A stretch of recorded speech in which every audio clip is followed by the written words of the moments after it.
Hello, everyone. Welcome to Software for Artists Day. How about a little noise with your hands? Yes, thank you. Thank you, Magna. I really appreciate all of you for being here. Hello and welcome, everyone. I'm Todd Anderson. I'm one of the co-directors of School for Poetic Computation, joined on stage here by American artist and Zainab Aliyu. We're really excited to welcome you here to Software for Artists Day. So this is the 8th Software for Artists Day that PioneerWorks has done. We're really grateful to our hosts, PioneerWorks, for helping us put together this event. And we're also here to celebrate 10 years of the School for Poetic Computation. It's our 10-year anniversary. I'm seeing a lot of, thank you. I'm seeing a lot of friendly faces, a lot of people who've maybe taken a class or taught a class or done an event with us. Really, really excited to see all of you in person, especially since we've been doing so many online classes over the past couple of years. It's really great to see people's faces and share some physical space. Just want to let you know a couple of things about the event. So we're going to have a couple areas where things are going on. The stage up here is where the panels and talks are going to be going on. You've hopefully seen our wonderful community art fair in the back on the tables. If you haven't had a chance yet, please check that out. And also want to let you know that we have the garden outside open where we'll have food and coffee available. So if you would like some food or coffee, that is out there right through the garden doors. The sun's coming out. It's a little brisk. You might want to wear a coat, but it's pretty nice out there. So if you want to get some food at some point, we'll be doing that. So we're going to have 2 panels, and then we'll have a break in the middle with some music and some workshops going on. 2 more panels, and then we're going to close for the day. So without further ado, I'm gonna turn things over to American artist to tell you a little more about School for Poetic Computation. Thank you, Todd. My name is American, and I'm also one of the 7 co-directors of SFPC. And for those that aren't familiar with the School for Poetic Computation, we are an experimental school supporting study in art, code, hardware, and critical theory. It's very interdisciplinary, it's very fun and engaging, and it's the best school ever. So if you haven't taken a class yet, you definitely will want to after today. A lot of what we try to do with our school is support study for people that tend to not have access to higher educational spaces, particularly in code or fine art, or even getting people to think about the relationship between these things and critical theory or like political conversations as well. Considering that, I want to acknowledge that while this is a celebration, we are in the middle of a very serious world crisis. And I just want everyone to sort of like keep that in mind as we go throughout the day. Just think about your relationship to what's going on, and just be aware that we want to create a space that's supportive and allows people to feel like they can come with their full self and participate in what's going on today. And without further ado, I'm going to pass it to Zay. Hi everyone, my name is Zay. I'm an artist, a culture worker. I'm also one of the 7 co-directors of the School for Poetic Computation. I'm here to talk a little bit about the book that was created in conjunction with this event. So both the 8th Software for Artists Day as well as our 10-year anniversary as a school. And so the book has the same namesake as this event, in Poetic Coalition, and the book convenes artists, educators, and labor organizers to try to imagine new ways of learning and unlearning with one another as we think about alternate types of institutions, including SFPC. And so I definitely encourage y'all to check out the book. You can get it at the back, #ad, and it's just in the back at the store of the PioneerWorks, yeah. And I'm gonna now pass it just to American who's going to be leading the first panel with some of our esteemed guests here today. But thank you all. Thank you. And yeah, so our first panel is called Philosophies of Teaching. And my thinking behind this panel is that I feel like SFPC creates a really unique pedagogical space, which really was my introduction to teaching, and a lot of the teachers that will be speaking today have taught many times at the school and are really foundational to how we think about pedagogy within SFPC. So I'm going to invite Camila Janan Rashid, Tiga Brain, Seiwei Wang, and Taylor Levy to the stage, who are our speakers today, and I'll be moderating this panel.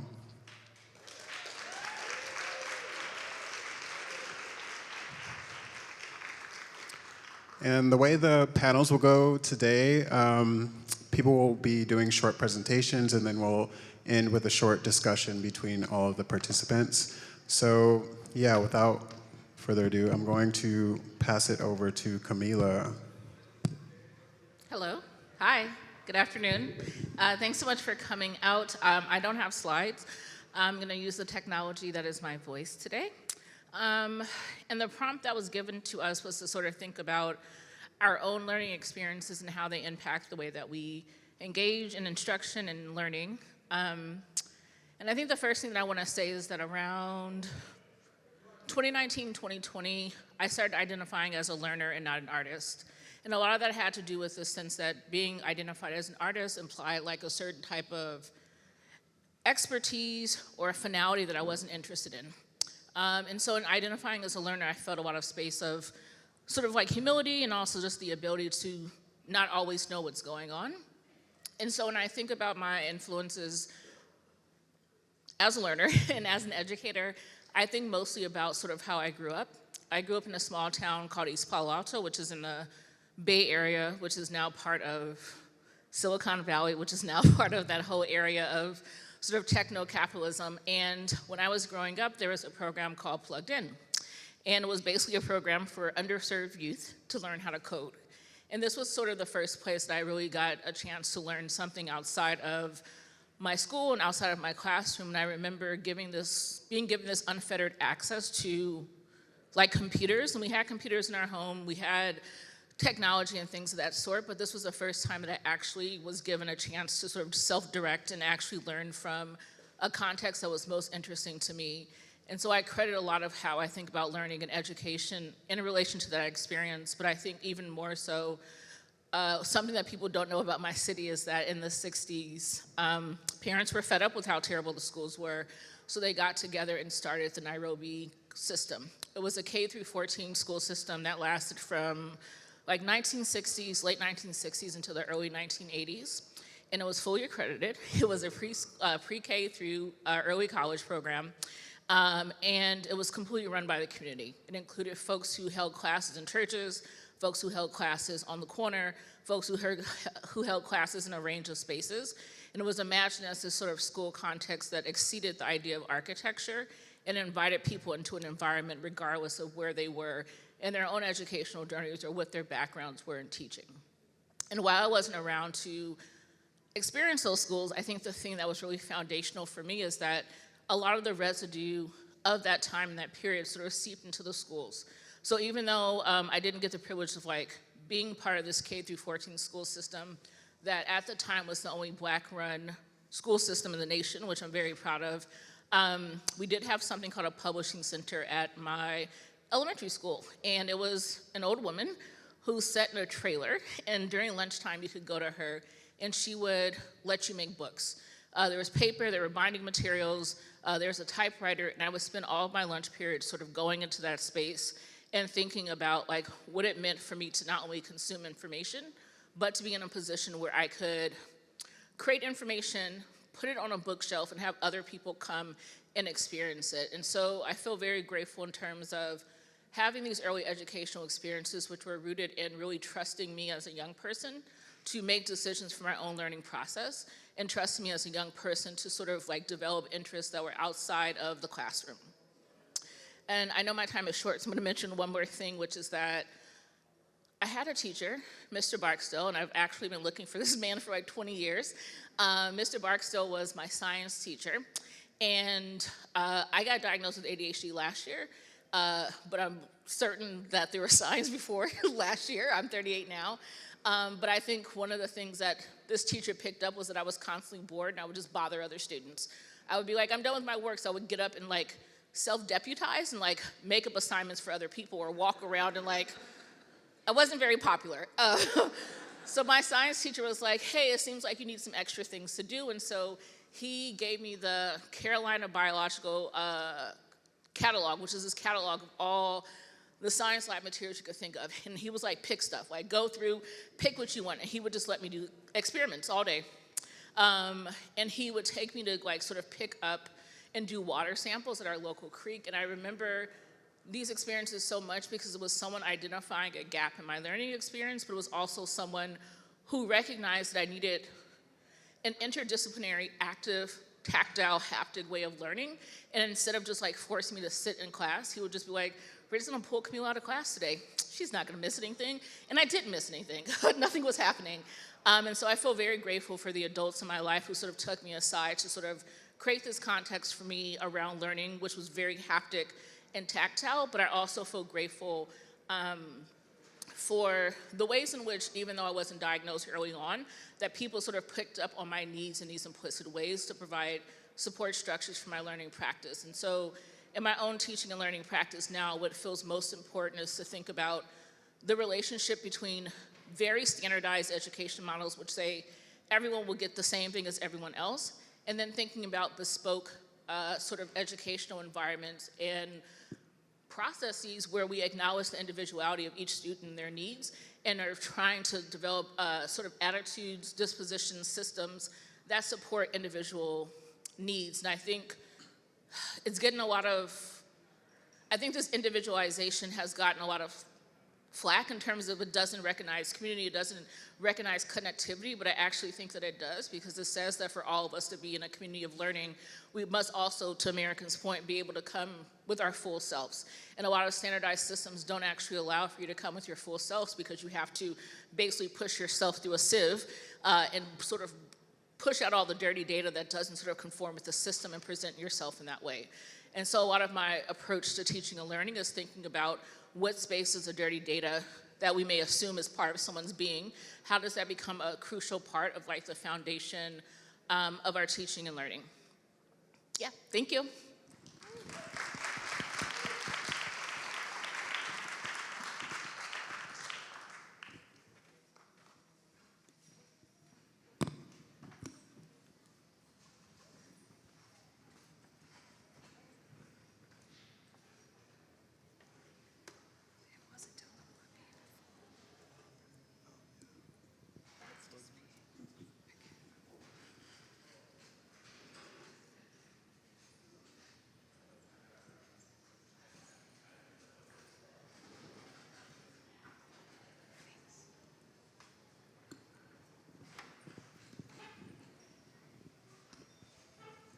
Hi everyone, I'm Tiga Brain. I'm an artist and I was actually lucky enough to arrive to the US from Sydney in 2013, which was the year that SFPC held its first session.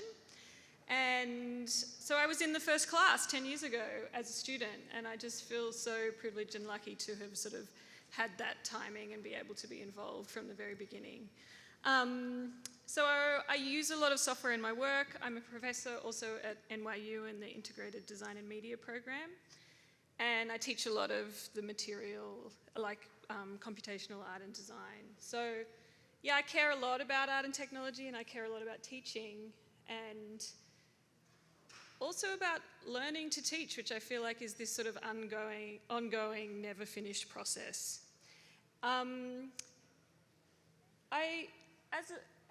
In response to this, I wrote a book with Golden Levin that came out a couple of years ago called Code as Creative Medium. And it came about because we were talking about, one summer we were talking about, oh, what are you going to teach this year? We were both teaching creative coding.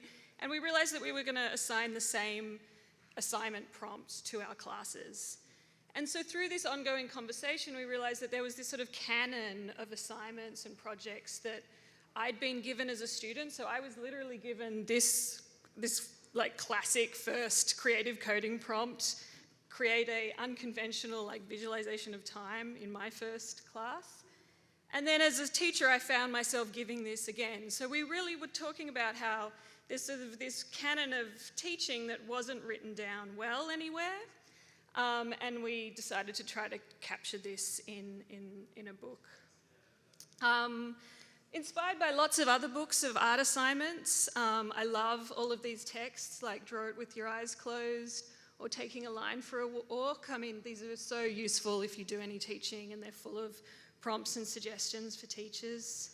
A couple more, so wicked art assignments or teaching for people who prefer not to teach, and there's a lot of wisdom and experience in some of these.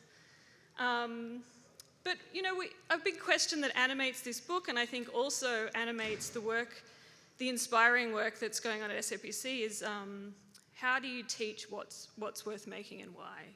So there's a ton of books out there about like how to code. You know, the open source creative coding community has done an amazing job at documenting the how question. It's opened up these tools to more diverse communities in more diverse contexts. But that question of like why and what's worth doing, I think again, it's like this never finished process, right?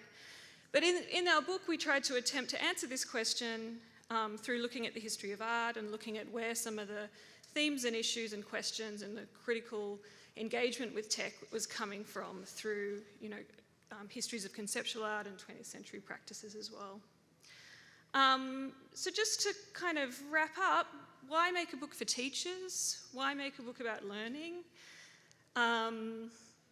Again, there's a ton of books out there for students, right? If you like want to learn how to code, there's a lot of literature out there, and yet we found there wasn't that many books out there for teaching,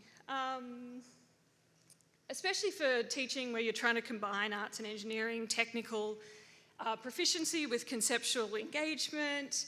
And yet, you know, so many of us teach to sustain ourselves and our creative practices, despite the revenue that teaching brings to universities. Universities rarely offer training for how to teach. You know, you pop out of an MFA or a PhD and then you find yourself in front of a class and then you start thinking, oh my God, how did my teachers do this, right? And it's this sort of reverse engineering of pedagogy in university contexts. And so this is what we had in mind, is like, what's a resource for that person? This is a quote from the authors of Taking a Line for a Walk, which says, "The layer of language that runs alongside this process is often neglected. Words fly out of a teacher or student's mouth, they disappear into thin air, instructions, specifications, questions, fused with practical work. And assignments, if written down at all, are rarely considered something worth saving." And actually, just to bring it back to SFPC, I think that's one of the amazing things that the school's done, is document their pedagogy and created this really rich sort of collection of resources as well. I think I'll leave it there. Thank you so much.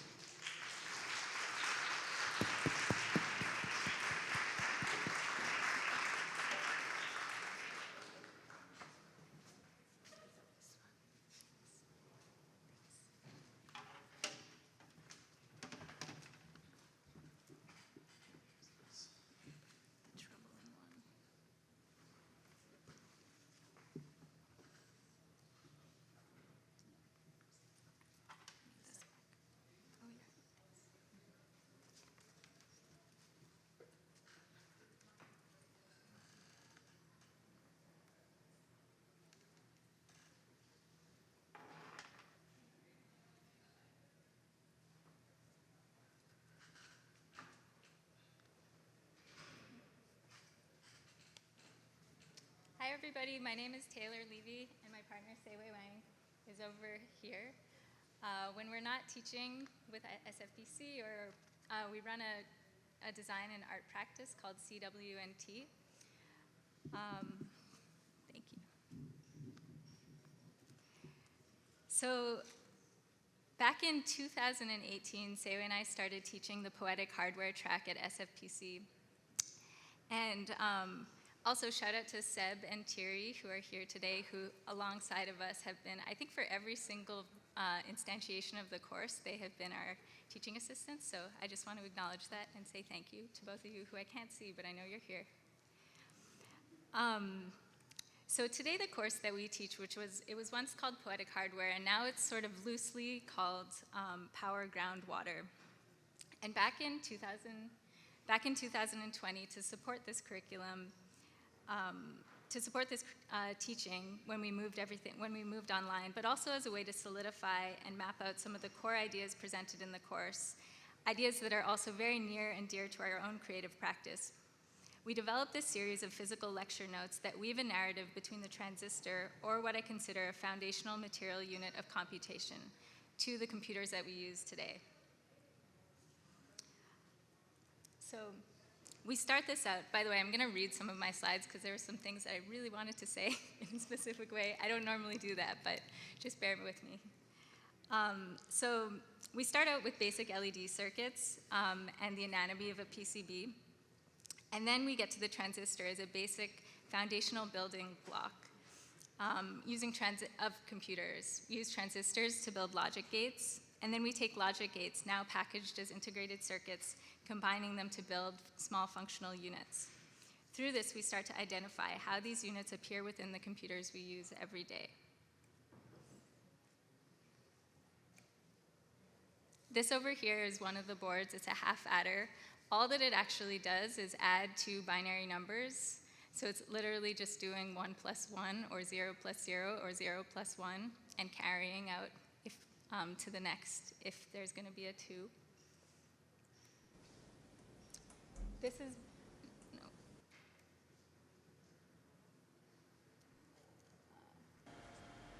What? Yeah. This over here is 1 bit of computer memory. It's built with a D flip-flop, and you can see on the left-hand side over there the NAND gates that are embedded within that actual integrated circuit, that tiny black rectangle. So we can trace all of this back to the logic gates that we've built previously.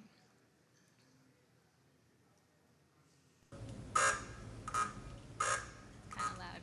And then finally, this is where it kind of gets really fun in the end, for me at least. We realized that what we've been working with, the material that we've been working with, are actually the foundations of how you can make sound, build a sequencer and build a synthesizer and also a sequencer, and start to combine those things together.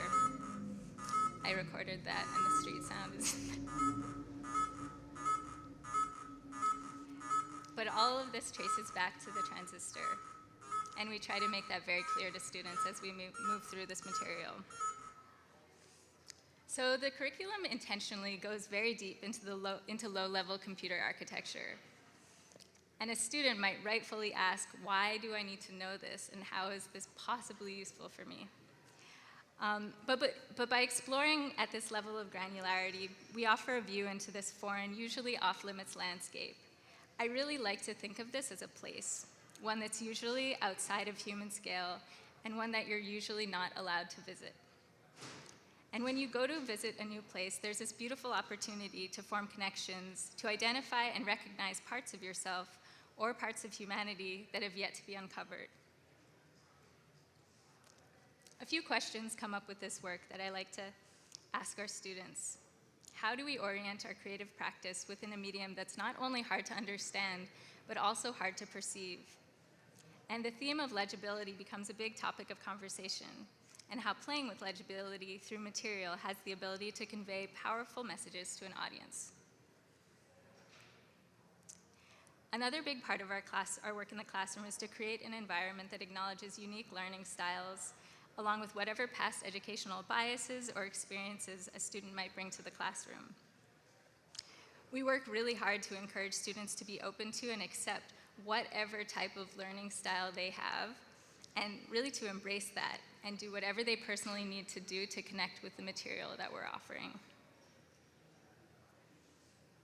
In line with this, we also make it very clear to students to not feel constrained or caught up by the technology itself.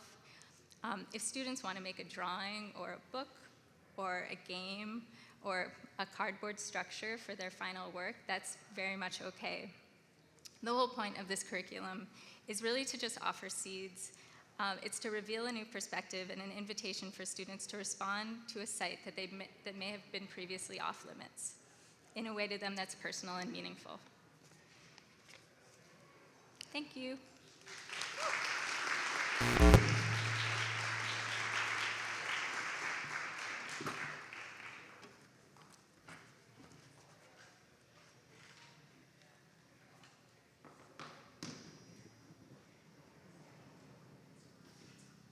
on? Okay, cool.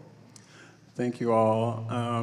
It was really interesting to hear kind of like how you arrived at your various curriculum and how your experience with education has informed what you're doing now, which kind of relates to my first question. And I'm thinking you all can respond as you feel, and I also want it to be more conversational, so if you want to respond to each other, that's also totally fine. I was thinking about when I first started teaching at SFPC, which is the first place I taught, and I was starting to reflect a lot on my own education, and what was really valuable for me as like a young person learning was when I could feel excited about a project or feel like I had some amount of like agency, or I could see the effect of what I was doing. And a lot of what was missing was that kind of like standardized, just trying to like beat information into you.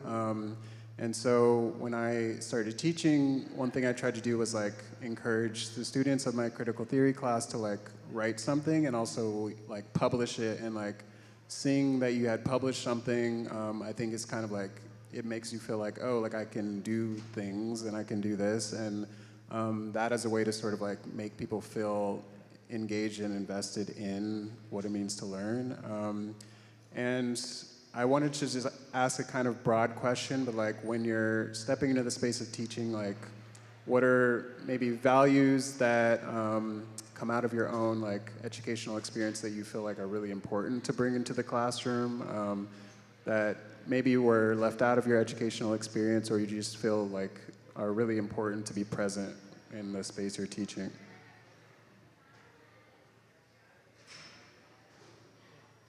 I can't, oh. Well, I think, yeah, I wanted to respond to what you said, and maybe your question too. Because I had very similar experiences to you. I had a teacher who really just gave me the whole art room to myself, and was just like, have at it, do whatever you want. And I think, I think back to great teachers I've had, and maybe it's different for other people, but the teachers that I think of the most are teachers that maybe directly or indirectly taught me how to learn, so I could just keep learning. And I still am learning, I think. And even when I'm teaching, I'm still trying to learn how to teach, but I'm trying to teach students how to learn on their own. And I feel like as the environment of our world changes, like I often tell people, like I wonder about our kids going to college. I'm like, are they gonna go to college, or are they gonna just learn stuff on YouTube in terms of like information gathering? And so then, yeah, I keep feeling like the more and more the thing that's important to teach students is just like, how do you learn stuff? Like, how do you find things that you want to learn, and then essentially like have enough confidence that you can learn that material? And I don't know, I actually don't know how to do that. I just have teachers that I can point to be like, oh, they did that really well, so I'm trying to like replicate what they did to me. But I think, maybe it's different for different kinds of learners, so I'm not exactly sure how to do that. But yeah, anytime I think about students that I see like 10, 15 years later, I'm like, oh, somehow I broke through to you, and now you're like learning on your own, and they do things that are beyond what I could imagine. Anyways, yeah, that's my thought. Hello. Oh, sorry. I'm going to respond to you now. What I forgot to say when I was presenting is that I spent most of my career in high school education. So I taught for 5 or 6 years high school history, and then I spent almost a decade developing curriculum for New York City schools through a nonprofit. And I think that to this question of like, what have I learned or what values I take into my practice, I think having been inside of very particular systems like the DOE, having been a high school teacher, in a lot of ways taught me about all the things that I don't want to do ever. And I think a lot about the relationship between education and capitalism, because I think that so much of learning is organized around accumulation. So you're accumulating a degree, you're accumulating knowledge, you're accumulating something. It's about gathering and then showing evidence that you can do a thing. And I think that with that as the core preoccupation, what gets missed is like all the detours and tangents that can be taken along the way, because learning is supposed to be efficient. You're supposed to go from 9th grade to 10th grade to 11th grade to 12th grade. And if efficiency is a driving force behind how we learn, then all those like beautiful moments of like a random thing that pops into your head that makes you think about something else you missed because the goal was to be efficient. And so I think a lot about learning and inefficiency, and one of the classes I teach at School for Poetic Computation is teaching and learning as primitive hypertext, and that's sort of grounded, not sort of, it is grounded in Octavia Estelle Butler's language around primitive hypertext in this interview with Samuel Delaney, which is an invitation to think about learning as like a somatic process of moving from text to text to text, or from stimulus to stimulus to stimulus, that our bodies could be mouses that click and move across a landscape to make sense of something. And so I think for me, things that feel important when I am teaching, and as to your point, learning as I'm teaching, are to make sure that there's some somatic element to reminder to be in our bodies, because I think most of us are disassociating most of the time because we can't be in our bodies for a range of reasons. And so trying to find a way to get back into our bodies, but also thinking not just about accumulation, but like divestment as well, in terms of like, what do you need to unlearn? Because there's so much about like, learn this and get this, and I'm like, but also there's some shit you should drop off. Like there's some stuff you should actually unload. And so thinking about the ways in which a classroom is structured to provide both a context to pick up things and then also a context to let things go feels really important. And I think also having an interdisciplinary approach feels really important. I feel like I was a compliance student, so I did what was asked of me. I went to my Catholic school, I did what was asked of me. I went to college, I did what was asked of me. I did everything that was asked of me. But my frustration the whole time is, why am I studying X, Y, Z over here, not in relation to this? Why am I studying history but not talking about science at the same time? Why am I studying science and not talking about literature? And so I used to try to sneak these things into my teaching when I was a high school teacher, but there was never sufficient time to go deep. So if I'm teaching about the Industrial Revolution, why can't I also talk about climate change? You can't, because we have to be fast. We have to move through it quickly. So students are never afforded the opportunity to build connective relationships between an interdisciplinary world, and I think that then they become humans who are making decisions, and are making decisions particularly in technology without a humanities background, or folks in humanities who want to talk about technology but never been afforded the actual hardware experience. And I think that robbing people of interdisciplinary experiences robs us of a lot of creativity, because people are not afforded the opportunity to like build connective tissue.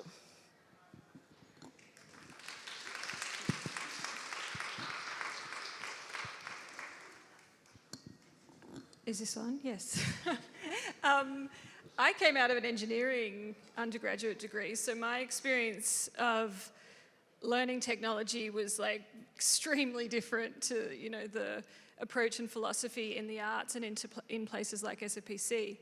And so to answer your question of like the how, and I think in art and design, it's project-based, right? You are working towards an outcome. Expressivity is sort of valued, right? It's like about being non-utilitarian a lot of the time. And I think that question of like utility in technology is so important, and so important to question, which I think in art and design, there's such a rich history of that too, right? What is this in service of? Sort of moving up the food chain to ask questions of like, what are we optimizing for? What is the efficiency for? What's the accumulation of knowledge for? And I think that's something that's super absent in like technical engineering, computer science education. I also think that those disciplines want to sort of monopolize pedagogy and the way software and coding and these technologies are taught. And so, yeah, again, like how do we kind of surface and emphasize the way that art and design has such a rich history of doing this in a really different way?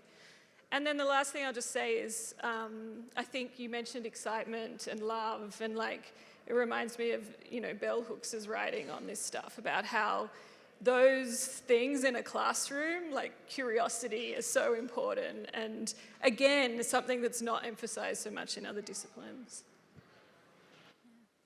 I think also something that what American said brought into my head, there's this really beautiful and important transition that I wish it wasn't a transition, but at a school like SFPC, students are choosing to come to that school. It's not a secondary education, it's not university that your parents are saying, this is the path that I'm supposed to take. And, you know, we do things at SFPC to really elevate the importance of student work. And I wish that students throughout their entire education really knew and were able to feel and experience how important their voice and their actual work is, and really to take ownership of that. And that's something that we always do in our class also. I mean, like documentation of work, it sounds so lame, but we're just always trying to figure out ways to be like, no, this thing that you, like your process, all of it, it needs to be elevated and you need to really celebrate it because it matters. Yeah, thank you all. I think similar to that, I wanted to sort of like acknowledge the way SFPC is very interdisciplinary. Like I think that idea of like navigating primitive hypertext, I feel like that's been my experience of SFPC from the beginning of like none of these bodies of knowledge are in a silo, but they're all very overlapping, whether it's technology or art or politics or whatever.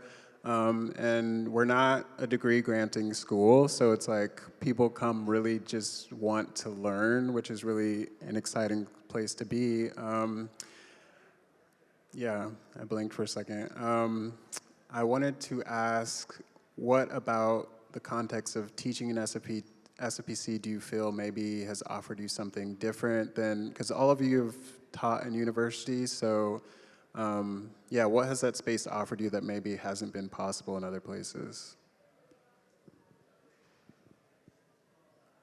I'll start just because the thing that was most amazing for me when I started teaching is that there is an entire like code of conduct, how we run our community, how we organize ourselves, the processes, and for the first class, there is a steward of SFPC who comes in and delivers that conversation, talks with students, and there's like a formal process of us reflecting about what we're all opting into. And I think that in my entire time of teaching, 15, 20 years of teaching, I've never had the experience where a school had a clear vision and mission around what they do, and it's articulated every single stage. And I think this is the reason why, like, when people are like, where do you teach? I always mention SFPC first, because I'm kind of like, I mean, all the other places are cool, but like, this is a school with a clear mission, and I think that because SFPC isn't thinking about students as customers or like these like people who are just plopping in to give money, there's a sense that like we're building a class around the people who come into it and that we care about the people who come into this and we care about building relationships.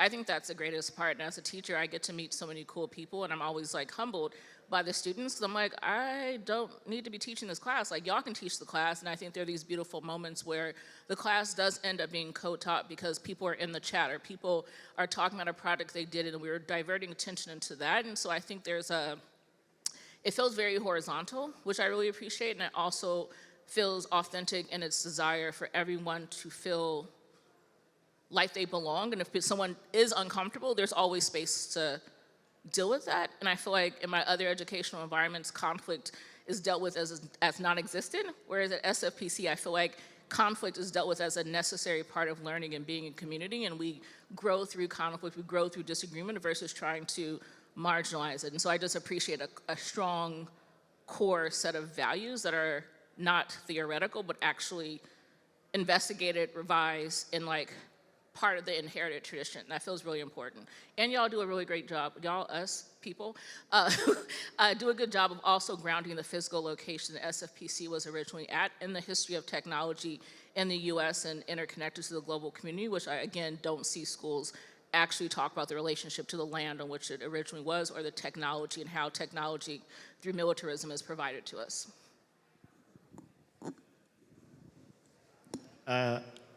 I don't think I have anything to add because that was so good. Because in my head, like I was trying to answer it in my head, and my head is like, SFPC, good vibes. Like in my head, it's just like, SFPC just has good vibes. But you kind of broke it down, I think. And Vibes yeah. is good, yes. Because people often ask, like, yeah, why SFPC? I'm just like, SFPC just has the right vibes. And I think, we've talked about it a bunch. It's like, it's all of those factors.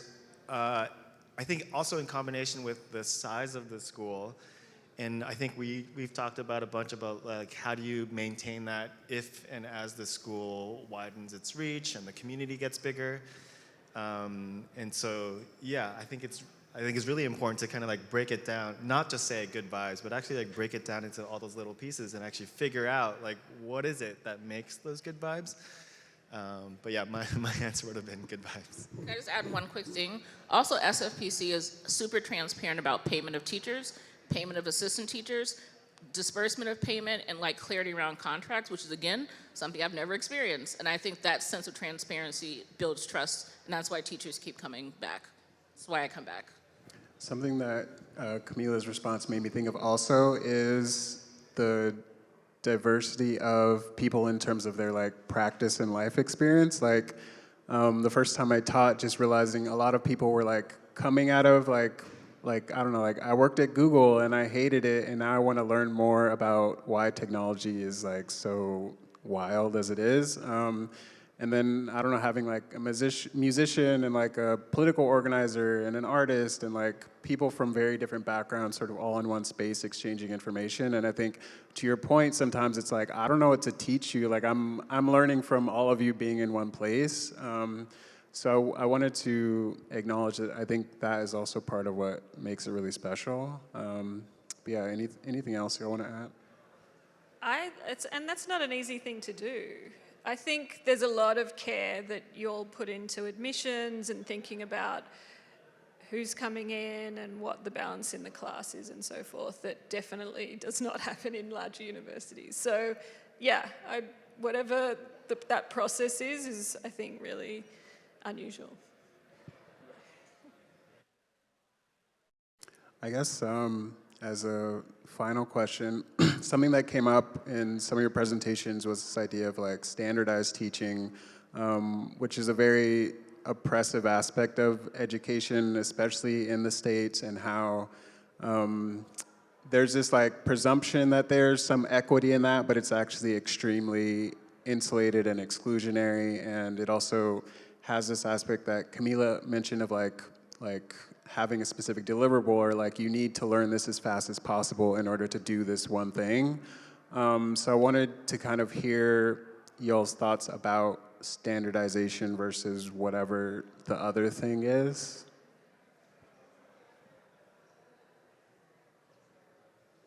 Sorry, that's really, really vague.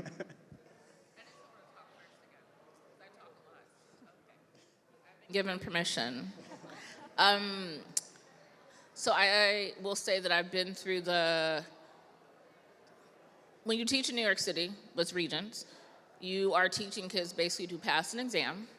And that means that because you are responsible for them passing the exam so that they can graduate, the process of teaching becomes very formulaic and very directed towards, can you fill out the right responses on an exam? And as a teacher, it just felt suffocating and just terrible all the time. But I stayed because I really love my students and always was trying to find these like spaces in between to do other things. And I think that systems are really important, but in terms of having a system from which you can riff and improvise. So I think that no structure is not really functional, because then people don't have the ability to predict or understand like where parameters are to sort of move effectively. But I think that the idea of a system that is so tight and inflexible that there isn't space for improvisation or riffing is what makes me uncomfortable. And I think standardization assumes that we all have the same goal. Like literally all of us are just in this class because we all want to like go work at Google. We all want to go do X, Y, and Z. And I think the projection of like an assumed end goal is part of the problem, but it also just erases students' like humanity. I know maybe that sounds extreme, but I actually think it erases someone's humanity when they're sort of plopped into a context and they're sort of treated like another thing in a machine, and they get an input and they give an output, and they just keep doing this as they go from grade to grade. And so I'm always trying to think about what are more humane ways to engage with learners, because I do think it's a question of humanity. And I have 4 brothers, and this is like a very quick anecdote. And Nadim is his name, and he always had trouble in school. And it wasn't for a lack of being unable to do anything. I remember there was one day, I think I may have gone to a parent-teacher conference with my mom, and he said, I know I am smart, I just don't feel compelled to prove it to anyone. And I said, okay.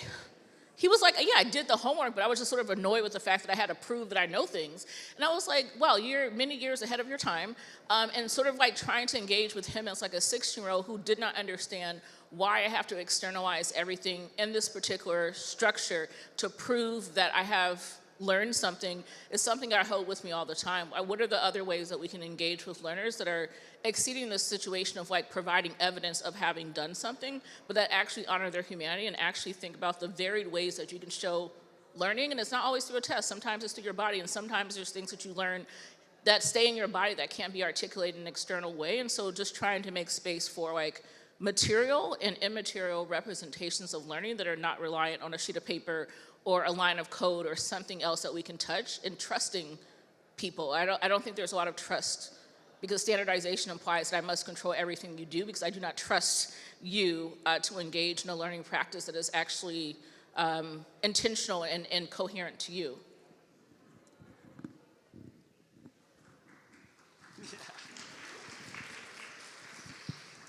I was thinking about like the material that we teach. Like it is kind of standardized. Like we're just being like, these are like some foundational things you need to learn to work with electronics.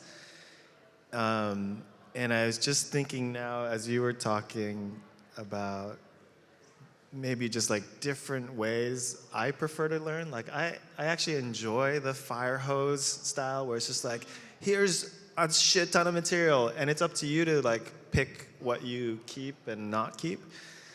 But then there's not a lot of depth in it. So yeah, I think, yeah, maybe it doesn't work for everybody.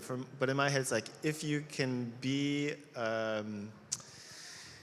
like an independent learner, and then you can like, you get this fire hose of information, and then you're like, oh, that path, I want to keep going down that path. And everything else I can kind of like, absorb in the background, but then I can pick and choose which paths to go down. Yeah, I wonder, I sort of like lean in that direction.